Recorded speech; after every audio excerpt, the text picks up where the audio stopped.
Hi everyone, I'm here to show you how to make Sierra Leone Jollof Rice.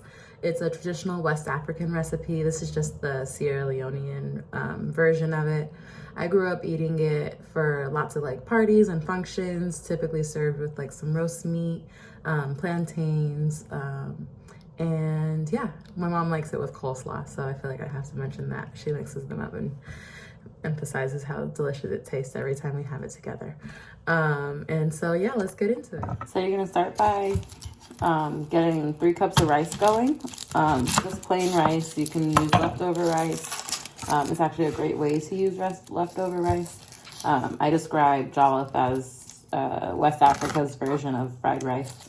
And then once you have your 3 cups of rice going, we're gonna peel and get the onion ready. So half of the onion will be sauteed as the base of the sauce, and the other half of the onion will be blended up along with 2 Roma tomatoes, but you can use any tomatoes depending on the season too. It'll just, obviously, but not always. The flavor will be better with when the tomatoes are in season. So half of the onion is going in here. And then this one kind of started gushing. You want to get the seeds out so that the just kind of squeeze them onto the cutting board. Not too many seeds in this one. To make sure that the sauce isn't too watery. This base, the sauce base, is used in a couple different recipes in Sierra Leone. It's also used, a similar base is also used to make fish sauce. And then to the blender, we're gonna add half a bell pepper. So just cut it in half, rip out the seeds and the membranes, and then I kind of just rip it. And then that's gonna go in the blender.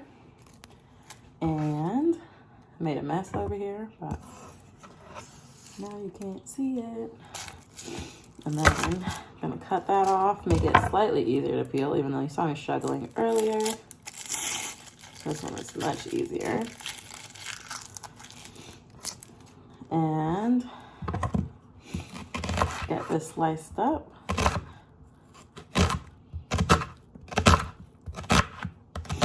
And this is gonna saute into the oil. So this is basically, aside from the rice, this is basically all of the ingredients you need. You're just gonna add some oil, some seasonings, and I'm gonna blend this. All right, so now we're gonna add our half of the sliced onion to some hot oil. Nice sizzle going. We're gonna let this cook down until they're a little translucent. One more stir. They're translucent. Some of them are starting to brown.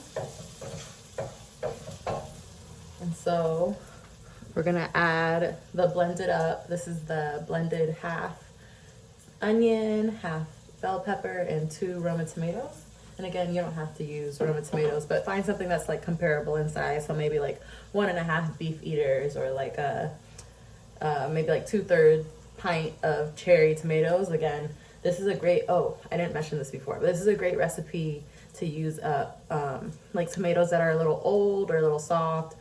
Same for the bell peppers, because most of the vegetables just get blended up anyways, and it's the best way to ensure you have the sweetest tomatoes. So I'm gonna toss that in. And one of my mom's tricks to cooking is what she calls layering the seasonings. So basically anytime you incorporate a new ingredient, you want to add a little bit more seasoning. So when we put the onions on, put a little salt for that. I should put some African pepper. You could also put cayenne pepper.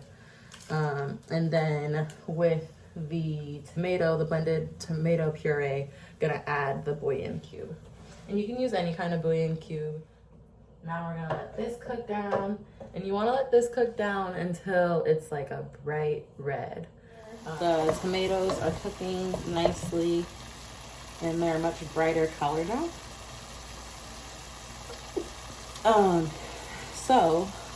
Just squeeze in, I forgot to record this, squeeze in the couple tablespoons of tomato paste, and now we're ready to incorporate the rice.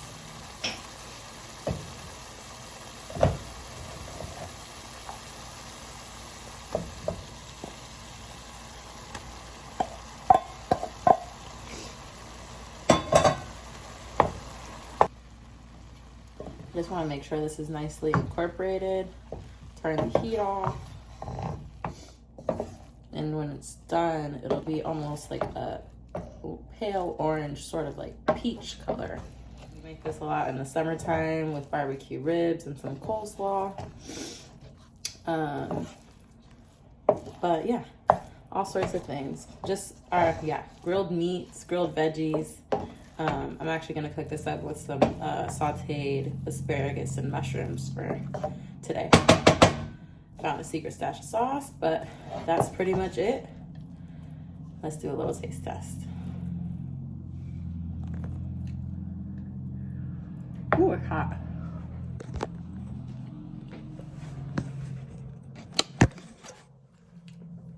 That's really good. Good. It was even better than my last batch. All right, thank you.